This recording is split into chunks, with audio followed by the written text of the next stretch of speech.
What's up guys, this is Chris from Outlaw here, and today we've got a pretty highly requested gun. I've been doing some Tauruses lately, so this fits right in. I've also been doing some micro pistols lately, so this fits in with that as well. This is the new Taurus Micro 9mm. This is the GX4. Very similar to lots of the other micro pistols that have come out this year. Before it was just the SIG P365, then for a while there it was the SIG P365 with the Hellcat. Now we got a whole bunch of them in 2021, including the GX4, which is similar in size and weight. Before we get into that, I want to thank my Patreon supporters. Thank you guys very much. It's because of you I was able to purchase this gun, purchase this with the Patreon dollars. If you want to help support the channel, all you got to do is go to the link in the description, and there's a link there. All you got to do is click it, sign up. Also, I want to mention a local shelter in Ames, Iowa, the YSS. I support that in every video. There'll be a couple more options here pretty soon for support as well, but for right now, I'd really appreciate if you go down and click that link in the description and donate to those kids. They could use your help. Now, the Taurus GX4 here is a tiny little pistol, a little noisy cricket, if you will. It has a 3-inch barrel, only weighs 18 ounces, making it a very compact and easy to carry firearm. Small guns have been around for a really long time, Derringers, all that good stuff. However, they haven't been able to not only be chambered in the 9mm until relatively recently, up to about 10 years or so ago. Now, however, they are not just single stack, but they are double stack, double the single feed magazines here, which the SIG P365 really made famous. And now everybody and their mother is going to have one here pretty soon. Hopefully Glock will in the next, I don't know, 15, 20 years, if you remember the whole debacle with the 380. But that being said, the GX4 is here right now, and relatively quickly coming off the release of the Ruger version of this, and then the Smith & Wesson Plus, which I like a lot and is one of my carry guns. So it should be interesting to see what Taurus brings to the game. It's got front slide serrations on it. It's got a little memory pad for your thumb there. It's got a flat face trigger, which does break at 90 degrees, which is actually better than the FN 509 LS Edge, and that was kind of their marketing standpoint. However, pretty good trigger in the Taurus so far. It has steel sights right out of the box, which is pretty sweet. White front dot there. I'd prefer it to be orange, but white will work just fine. This gun actually comes with back straps. It comes with 2 back straps, so you can change it if you like, which I actually think is pretty cool. And then it comes with 2 11-round 9mm magazines.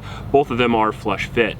Now this is just like the others. It is a striker fired polymer frame 9mm micro double stack, and I think that they did a pretty good job here with the ergonomics. It also has a swappable magazine release as well for you lefties out there, and other than that, it doesn't have any other real controls other than the slide release slide stop, which you don't really use on these smaller guns anyway. The issue with smaller guns like this is going to be a little bit of recoil.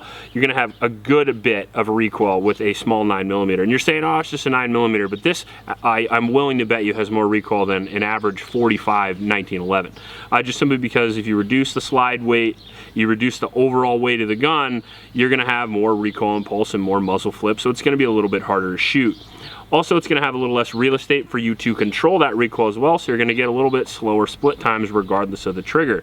However, this does feel pretty good. It does have that squared off trigger guard, and has a pretty decent undercut as well. So I feel like I can get a hold of the gun pretty well, but we'll have to see under the actual shooting, which we'll do here in a minute.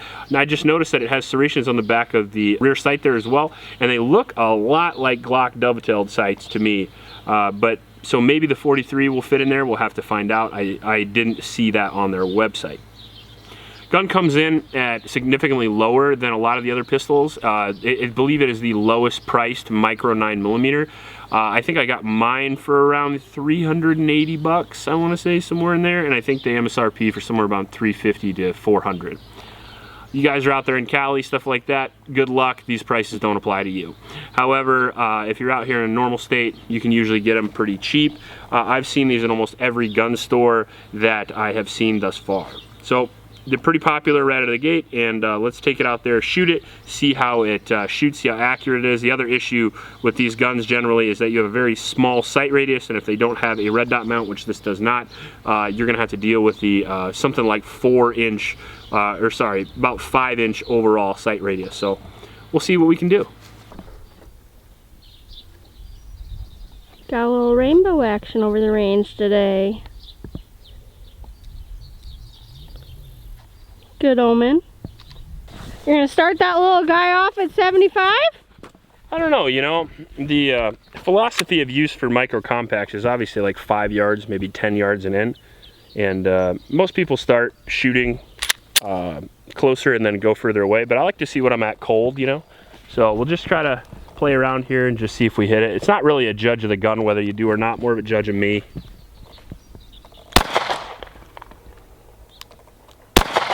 Ooh.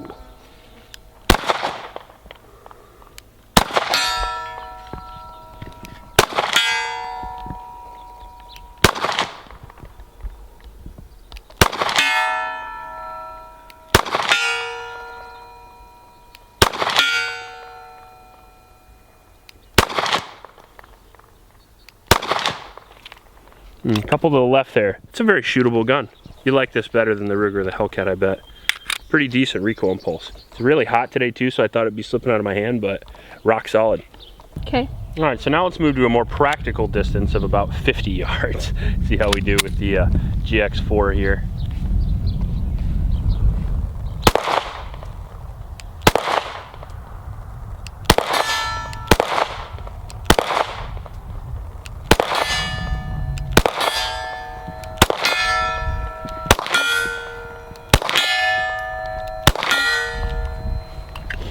Yeah, I'm shooting a little bit left. It's probably the trigger pull. Sometimes with these small guns, I'll just push it right to the left just because I'm right-handed. That's a common error with right-handed shooters, particularly with people with bigger hands shooting small guns. You have so much trigger finger in there that when you're trying to worm the trigger, a lot of times even with perfect technique, you'll push it a little bit left just because the gun's too small. Oop. All right. And we have a malfunction of some type.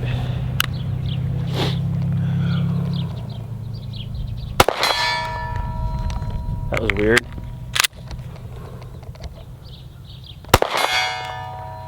Let's check that out. Okay, go.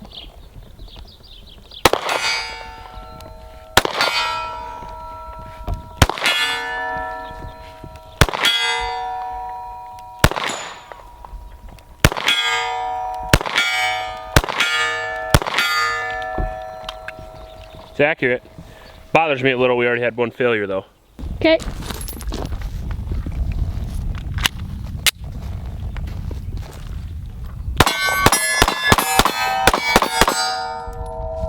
Oh, that's fast.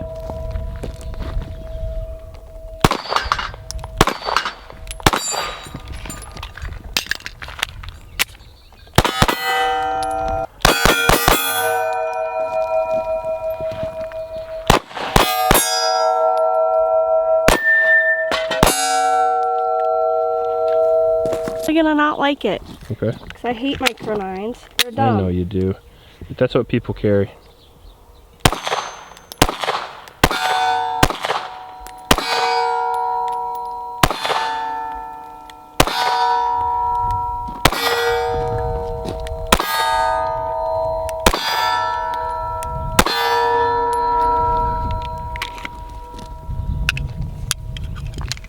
Drop it on the ground.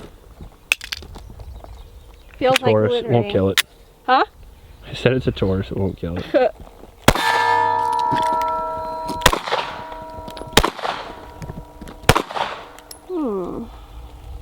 Just slow down. Doesn't like that grip I was Trigger's trying. a little deceived.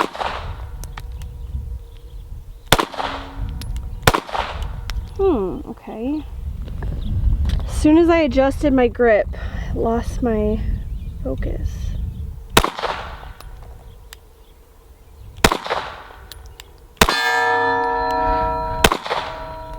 All of those were going left, and I'm going left on it too. It's a small gun with a... So I'll try one more mag. Okay. Okay. You can hate stuff. There you go. I hate small guns. I have small hands, and I'm a small person, so you'd think I'd like small guns. But the truth is I don't. Doesn't handle recoil very well. I get my nails done.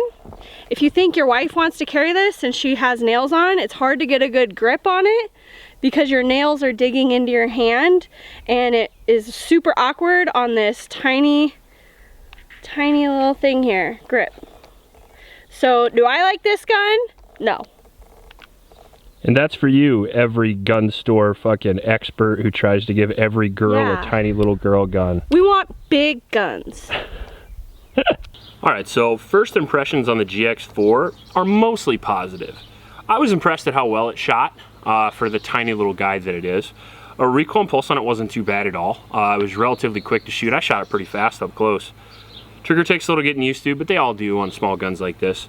The issue that I have with the gun is not ergonomics or shootability. The issue is the fact that we already had one failure, and I'd like to chalk that up to just ammo or whatever it might be, break-in period, that kind of thing, and that's probably going to be the case. That's why we just do these first shots videos, and then after that we put 900 more rounds downrange before we do a full review, which is where I give my actual opinions overall of the gun whatsoever. You can figure out a lot of things with 100 rounds. You can figure out whether you shoot it relatively well, even sometimes not though, because you'll have one good range trip and then maybe one bad range trip, then maybe one good range trip.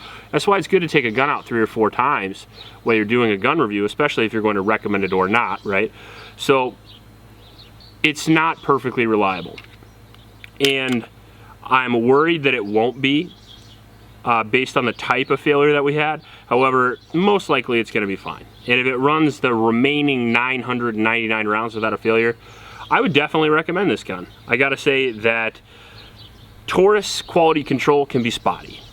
And we've experienced that even more recently, which we'll have videos on here relatively soon. So one of the issues that you're gonna run into is gonna be quality control. When you get a cheaper gun like this, you could have 10 really good guns, 1 really bad one. Overall though, it ran relatively well. We ran 2 different types of ammunition, Fiocchi and then Phoenix remanufactured, and coincidentally it had the failure on Fiocchi ammo, which is standard ammo. But other than that, the gun ran really well. I mean, I thought. To me it did. I like the trigger, I like the sights are fine. And overall the gun shot really well. It has good ergonomics. In my opinion, a lot better than the Ruger, and a little better than several others. Other than maybe the Shield, this one seems to be the most comfortable to me and the most shootable to me. First rounds out of the gun, I was already hitting 75 yards. Not all the time, but good enough. And for this small sight radius and the heavier trigger that this has, that's pretty good for me. And it was dead nuts at 25 yards. I could shoot extremely fast with the gun. So it all was fairly positive except for that one issue. For the price of around $300 to $400 to get into something like this that has 11 rounds of 9mm, that's a pretty good deal. And if you can find one that works perfect for you, I say why not. However, one caveat to that is, again, Taurus quality control is not phenomenal. So their customer service is not that phenomenal either. So if you do have a problem with it, it's up in the air whether or not they'll help you. That's one thing to keep in mind as far as Taurus goes. Their G series I still definitely recommend. However, they're currently the only series of guns that I do recommend from Taurus. This one, if it does another 999, will be in there as well because it's very shootable. And hopefully we don't have any issues moving forward. Usually guns have a couple 100-round break-in period. After we move past that, then there's no excuses. So we'll see how it goes, and we'll hit you back with a 1,000-round review a couple months from now. If you like this video, please like and subscribe. Please support your local homeless shelters, and remember to recycle. I'll check you later. Oh yeah, and get your girl a big gun.